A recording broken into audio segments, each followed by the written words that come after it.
राधे राधे। पापांकुश एकादशी व्रत की कथा। धर्मराज युधिष्ठिर कहने लगे कि हे भगवान, आश्विन शुक्ल एकादशी का क्या नाम है?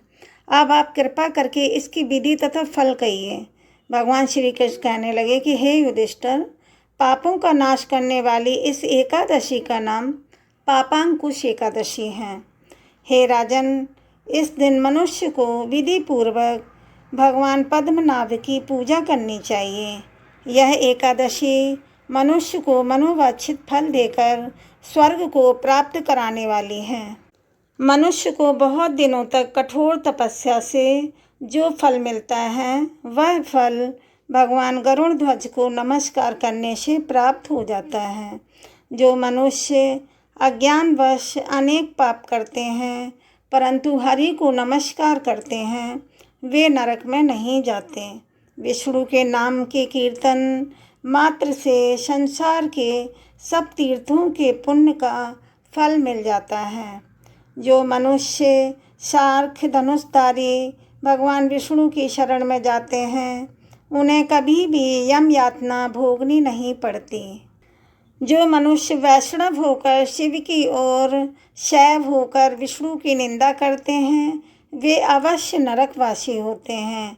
सहस्त्रों वाजपेय और अश्वमेध यज्ञों से जो फल प्राप्त होता है, वह एकादशी के व्रत के 16वें भाग के बराबर भी नहीं होता है। संसार में एकादशी के बराबर कोई पुण्य नहीं है। इसके बराबर पवित्र तीनों लोकों में कुछ भी नहीं है। इस एकादशी के बराबर कोई व्रत नहीं। जब तक मनुष्य पद्मनाभ की एकादशी का व्रत नहीं करते हैं, तब तक उनकी देह में पाप वास कर सकते हैं।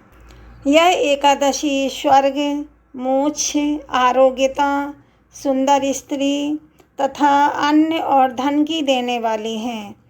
एकादशी के व्रत के बराबर गंगा, गया, काशी, कुरुक्षेत्र और पुष्कर भी पुण्यवान नहीं हैं। हरिवासर तथा एकादशी का व्रत करने और जागरण करने से सहज ही में मनुष्य विष्णु पद को प्राप्त होता है। हे युधिष्ठिर, इस व्रत के करने वाले 10 पीढ़ी मातृपक्ष, 10 पीढ़ी पितृपक्ष, 10 पीढ़ी स्त्री पक्ष तथा 10 पीढ़ी मित्र पक्ष का उद्धार कर देते हैं। वे दिव्य देह धारण कर चतुर्भुज रूप होकर पीतांबर पहने तथा हाथ में माला लेकर गरुड़ पर चढ़कर विष्णु लोक को जाते हैं। हे नृपोत्तम, बाल्यावस्था, युवावस्था और वृद्धावस्था में इस व्रत को करने से पापी मनुष्य भी दुर्गति को प्राप्त न होकर सद्गति को प्राप्त होता है।